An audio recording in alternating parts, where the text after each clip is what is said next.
Well, hello, hello, hello. Welcome back to the Spiritually Awakened Man channel.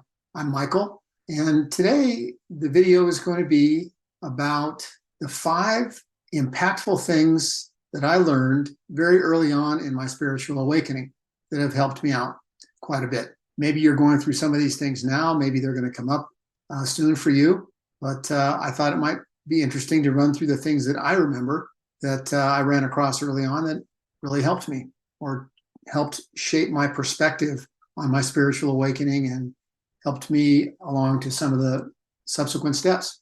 So one of the first things was through listening to other people, of course, and their urgings, I developed a daily meditative alignment ritual or practice. Every morning I would get up and I would go through a very short 10, 15-minute ritual, and I still do, by the way, of alignment. I call it alignment because it just gets your focus from all the things that are on your mind when you get up in the morning, things you have to do, your to-do list, and all these different things on your mind.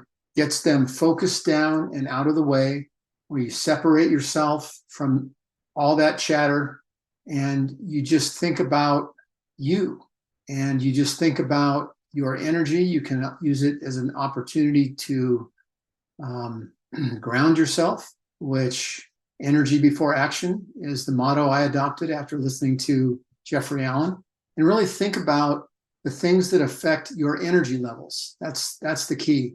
Gratitude, for one. Share gratitude with the universe regarding the things that you're very, very thankful for. And you also give thanks for the things that you really want to develop and create for yourself, but you don't have them yet. That's part of the manifestation process. And it's a daily process, and it's important. So that, along with the grounding, and then being very, very involved with my intention setting. I set my intentions for the day, and I review my dreams, but I review them in terms of what my long-term intentions are, as if I've already achieved them. So I'm working on my daily intention, and then also at the same time working on my long-term intention. And that helps me kick my day off right. And my days go better. At the end of the day, I haven't gotten distracted with lots of things that can come into the schedule for the day. And I seem to have more energy at the end of the day. And I feel better about it. So maybe that's some perspective on something I felt was very important to get started early. I also gained an appreciation, this would be point number 2, for an appreciation that everything in the universe is connected. Now, I've heard this before. We probably all heard this before. Everything's connected. Everything's connected. Well, show me. And what really did it for me was that I ran across some work that Greg Braden had done in some of his books. And he described some things that he found that are science related, and how, different studies have been done and experiments have been done to show that things really are connected by the universe and great distances. I won't go into the detail about them, but if you want some of this science, I'm a guy, right? I like to see the physical and the scientific if I can. Go into some of Greg Braden's works, and you'll find this. And then he talks about some of his colleagues that are in slightly other areas. You'll run into them through his conversations as well. But I really believe that. I also know that this would be number 3, and he actually talks about this as well. There's a key relationship between your heart and your brain. It's called the heart-mind connection. And it has to do back with how energy flows. And interestingly enough, the heart, as we've learned, is more powerful from an electrical perspective. And, we're just a big electrical circuit and a battery and an energy generator here in our body. We have different chakras that work with energy in different ways. One of the key ones that I learned early on was this heart-mind. It's called the heart-mind coherence, actually. And it's how it flows. A lot of us think that we come up with an idea and we think about how it works and we validate whether we think it can really be done, and then we do it. And then we get emotional about it and get tied into it, and we start working on it. Really, from a science perspective, it's the other way around. The heart, being the most powerful, organ and chakra in the body, it really leads the way. And it doesn't if we don't let it, but it tries to, and we should let it and work that way, building the energy that you feel in the heart first about an idea, because some of these things come up first that way. And then we quickly jump to the mind to think it through and validate that it's a good idea. That's the right order. And interestingly enough, they found that the heart has a pretty large representation of brain cells in the heart. So these two areas have been designed to work together, and they do. So you feel it first, the urge to do something, the emotional side of doing something, not that you get emotional about it, but it's the feeling that you're after. That feels like the right idea. That idea feels good to me. And then you can put it upstairs to the brain to work through some of the details on whether it's really something that you want to do, whether it's feasible. And working that way is something that has been studied and proven to be effective. So I started doing that early on, and it's really helped me. It's helped me a ton. Okay, one of the other things, which would be point number 4, is that we can expect to lose friends during this process. And it's okay.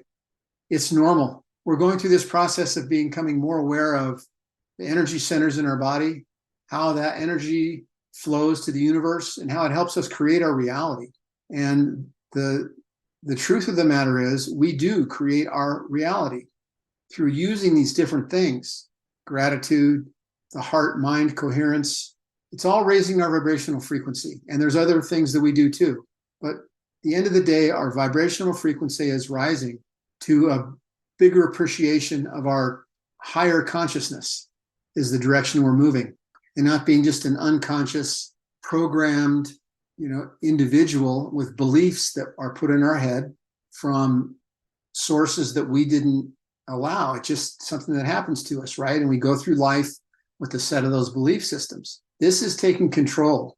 These are some of the key areas of taking control, and it's energy related. But back to the point of losing friends, our vibrational frequency is rising. And unless they're going through a similar process, their vibrational frequency is not rising. And we start to shift away from each other. What's relevant to you is not relevant to them anymore, and vice versa, I guess. And they also sense this too. You just don't have the same connection that you've had maybe for many, many years. Could be a family member too, which you've known all your life. It's natural, and it's really unavoidable unless you work very, very hard, and it's unusual, I think. And I've gone through this myself, and it hurts a little bit. It hurts more than a little bit. But really, I guess the reason I'm mentioning this is I learned this early on, and I realized that it's normal, and it's something that you need to be okay with. Because what'll happen is you'll continue to ascend. That's really what you're trying to do here. And by some of these friends and relationships you have, they will slide away, maybe not completely, but just kind of away into the background a little bit. And it will make way for the new relationships that you really need in order to replace those. You need relationships, and you'll replace them with people that are more aligned with where you are and what's going on with your life. And that's the way it's supposed to be. As some great men have said, everything is as it should be. So that's one of the things. So don't get too upset about it or be surprised. The 5th thing I learned, and I've got a whole laundry list of things that I learned, but I wanted to narrow it down to 5. So the 5th thing is that synchronicities and intuition are how the universe communicates with us, or tries to communicate with us. So I started to become more aware of the synchronicities that were happening in my life, things that kind of looked like dumb luck or were random. I would start to notice them when they were like things like that. And I would think about it and think, wow, how did that happen? That's interesting. It really fits in this way. Or sometimes you don't realize right away. Something happens, you meet somebody, or you have an event, and maybe initially you realize maybe that was a synchronicity, but you don't really think much of it. And then it leads to something else that happens. They're linked. And then you realize, wow, that was really fortuitous that happened. That was a synchronicity. Intuition's similar. So many times we have that little voice in our head, an idea pops in to do something, and you just know it's the right thing, and you just do it. You don't really debate it or agonize over it. It's just something that you just do.